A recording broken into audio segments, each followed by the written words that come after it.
Ese wari uzi ko hari setting nshyashya YouTube yasohoye hanze zigiye gutuma channel yawe ikura, kandi niba uzifunguye neza cyangwa uzifunze bishobora kugukuza kuri YouTube channel yawe?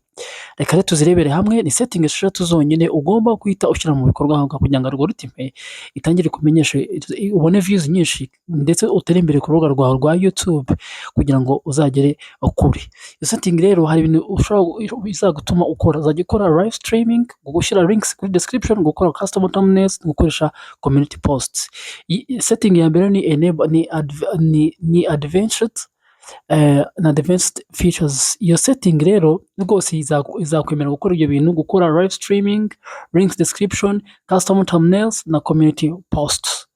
N'ahandi rero tugiye guhita tubirebera hamwe nk'uko bimaze kubivuga. Dore ngibyo tugiye kubereka uburyo tuyifunguramo.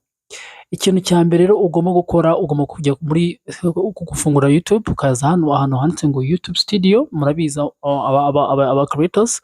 YouTube Studio umaze kuyifungura neza, haza iyi tableau. Murayizi abantu bajya muri YouTube Studio. Noneho nurangiza kuri YouTube uraza hano hasi, ubwo ni ibumoso bwawe, hasi ahantu ushaka ijambo ryanditseho ngo setting. Iyi setting nuyirangiza urayikandaho. Numara kuyikandaho haraza hano haraza aya magambo. Wowe uraza ahantu bite kuri channel. Numara kuyikirikaho uraza ahantu handitse ngo advanced settings. Numara kuyigira setting ya mbere hano tubona ni kuri audience, n'abantu bakureba. Ugiye kureba ngo barakubaza ngo ese iyi channel yawe yakorewe ko kurebwa n'abana? Ese iyi channel yawe ntago yakorewe kurebwa n'abana? Hano hantu tuhitondere. Hano hantu hari abantu benshi usanga ujya kubona ukabona ashyizeho ngo yakorewe abana. Ikorerwa abana bya bindi twavuze ari ama live stream ushaka kuyajyaho, biriya bintu ntibishoboka. Rero hitamo ko no, this channel is not made for kids. Tugeze rero kuri setting ya kabiri, enable two step verification. Ahantu tuhitondere cyane. Enable two step verification, ahantu tuhitondere. Ibi bifasha kurinda channel yawe kugira ngo itingwe cyangwa ntihakingwe. Reka turebere hamwe rero ukuntu tubikora neza. Ujya muri Google account yawe, ufungura Google account, not YouTube. Warangiza kuyifungura, urabona ko iyi Google account ni yahirwa. Ni ukuvuga ngo hano murabizi ko buri wese agira Google email guguye.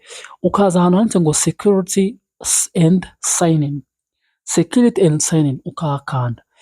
No kuvuga ngo nk'umuntu wafunguye YouTube, iki kintu ugomba kucyitondera. Nimara kuhakanda uzabona bino bintu, uzabona ngo you have security tips, uzabona ngo recent security activities cyangwa how to sign in Google. Hari uburyo bubiri. Hari two step verification. Hano urabona ko ari off. Njye ntabwo nari nayifungura aha ngaha. Iyi niyo kwigishiriza. Niba ubona kuri off, klika aho ngaho bakujyane mu bintu byose ugomba kuzuzamo. Icya mbere uzuzirishamo, ushaka kuzuzamo contact, recovery contact, cyangwa password isanzwe, cyangwa namba yawe. Ariko akenshi bakubaza namba yawe, ku buryo umuntu bagiye muri YouTube channel yawe bahita bavuga ati ese uyu muntu umuhaye uburenganzira bwo kuba yajya kuri YouTube channel yawe? Yego cyangwa hoya. Baguporopoza ese andikamo 40 niba ubyemeye. Ibi nicyo bivuga ngo ntabwo ushobora kwibwa YouTube yawe mu gihe wakoze icyo bita two step verification. Igihe wayiverifyinze neza, ibyo bizagufasha kuba YouTube yawe itanyagwa cyangwa ngo ijyanwe n'abandi bantu batazwi. Ibyo rwose bizagufasha. Tugeze rero ku cyo bita setting ya kane, niba ngo enable automatic chapters. Tugiye kubirebera hamwe.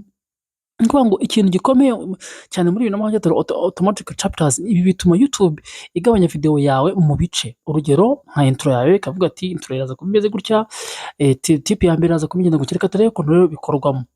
Nkuko mubizi ujya muri YouTube, kuri YouTube bisanzwe, nkuko twagiye tubibona, tukaza hano hejuru akantu kanditse ngo hash, tukajya muri YouTube Studio. YouTube Studio iyo umaze kuyifungura, YouTube Studio iraza. Iyo umaze kuza rero ikintu cya mbere ukora, mwabonye ko turimo turagendera hano ku bumoso bwo ureba n'ibumoso bwawe.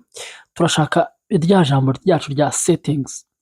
Nitumara kuri settings turaza nakanga hasi tukande kuri settings.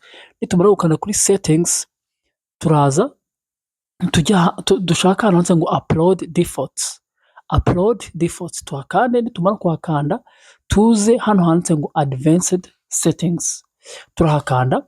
Ikintu cya mbere mwahabonye ni automatic chapters, hano barabikwereka.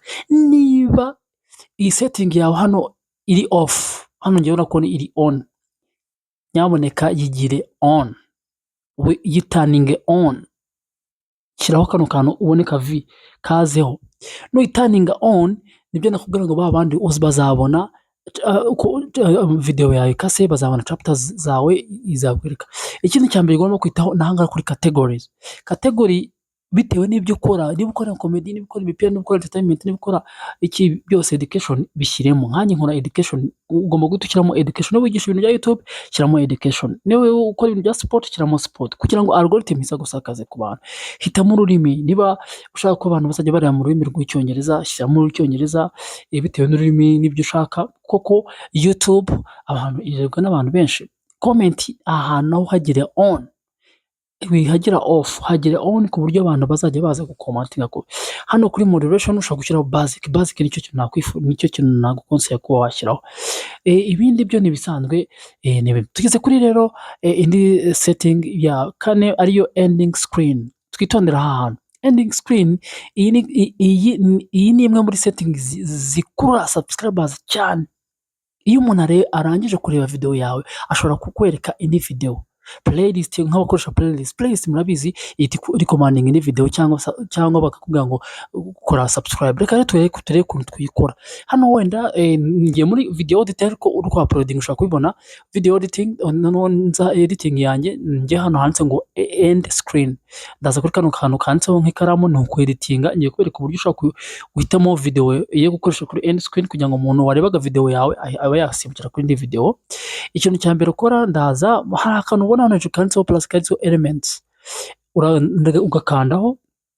Iyo umaze gukandaho gafite utuntu twinshi, ariko tugaragara ni dutatu. Hariho video, hariho playlist, hakabaho na channel.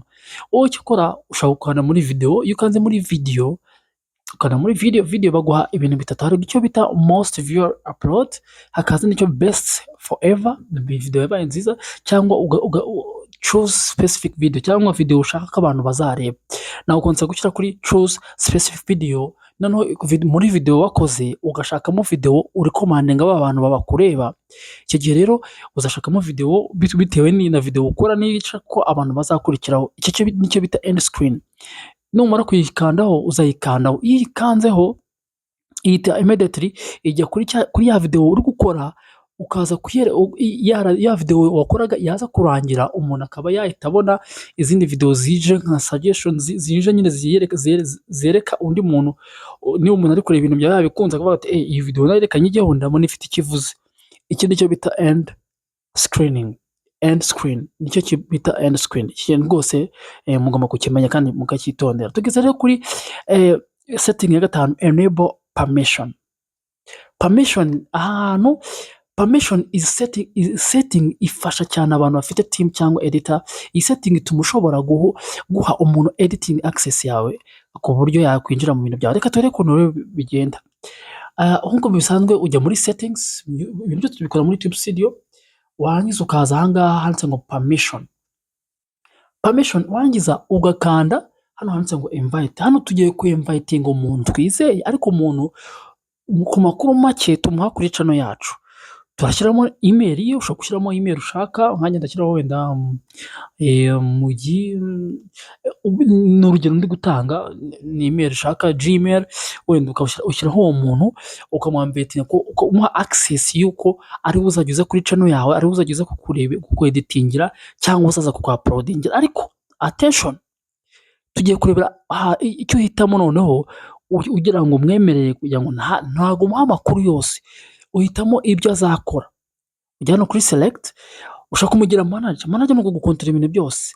Oya, ushaka kumugira editor ashaka gukontorora uburyo bwo kweditinga amashusho no kuyaploadinga, ariko ntagere kuba yabona revenue winjiza, cyangwa ntagere kuba yabona password yawe. ku buryo atakwiba channel yawe. Reka ushobora gushyiraho editor, ukamugira umu editor ariwe uzajya uza kukweditingira video. Niba hari akantu kagaragayemo kabi, wowe udafite umwanya akaba yaza kuri channel yawe kuba wamuhaye access. YouTube nayo icyo gihe kuko iba yabonye yemerewe mukomandinze, icyo gihe uzaza ujyemo muri acting nk'aho ari wowe ariko harimo amakuru atagomba kugeramo. Tugeze rero tugiye kugera kuri setting ya nyuma ariyo bita enable channel keywords. Ahantu tuhitondere, iyi setting ni nziza. Iyi setting abantu benshi batitaho ariko badashobora kwitaho, ariko ifasha algorithm kumenya channel yawe. Channel keywords ifasha YouTube kumenya iyo channel yawe, ibyo ivuga, audience yawe. Urugero, niba channel yawe ivuga kuri YouTube growth, ushobora gushyiramo YouTube tips, YouTube growth, how to grow on YouTube algorithm. Ibi byose ni ibintu nyine ya magambo ashakishwa n'abantu bari kugenda bayashaka. Reka turebe rero ukuntu ushobora kubikora. Nk'uko tubizi twamenye dutangira kuri YouTube tukajya muri YouTube studio. Dushakamo YouTube yacu, hari akantu ubona k'umuhondo ugakandaho, cyangwa izina rya YouTube yawe. Wamara kugakandaho ukaza muri setting nk'uko twabimenyereye, turi muri YouTube studio. Iyo umaze gukanda muri setting yawe uraza uko tugategereza setting yacu kugira ngo ifunguke. Tugiye kubereka uburyo dushobora kuzamo keywords. Tukaza hano kuri channel. Tumaze kuza kuri channel tubona biba biri muri basic information. Urabona keywords hasi. Izi keywords ni amagambo abantu bashakisha kuri YouTube. Ati ni gute nakora amandazi, ni gute nakora kuri YouTube, ni gute how to grow on YouTube, ni gute nakora kuri YouTube, ni gute nabona abasubscribers benshi. Wandikamo ya magambo abantu bagenda bashakisha umunsi ku wundi. Mu gihe wowe wandikamo ya magambo, bigufasha yuko abantu bazaza kuri YouTube yawe, yuko abantu bazaza gushaka, mbese algorithm ikagenda recommending aba abantu ibyo bashaka. Ibyo bikazatuma nawe ukura mu buryo bwawe bwose, ugakora kuri YouTube ndetse ukamenyekana. Izo zariza rero setting 6 rwose. Niba ushaka gukora kuri YouTube muri 2023, izi setting 6 ni ngombwa cyane. Abantu benshi bakora video nziza ariko ntibakoreshe setting neza, bigatuma channel zabo zidakura. Rero niba iyi video igufashije rwose muntu wanjye, niba ubona ko iyi video igufashije rwose, dukandire like, dukandire subscribe kuri channel, wandike muri comment nihe setting utaruzi gutunguye. Yandike muri comment tubwire, ubutaha tuzabagezaho video nziza nkuko tubasanga tubibakorera. Murakoze rero, iyi video yari ntoya. Ciao ciao, bye.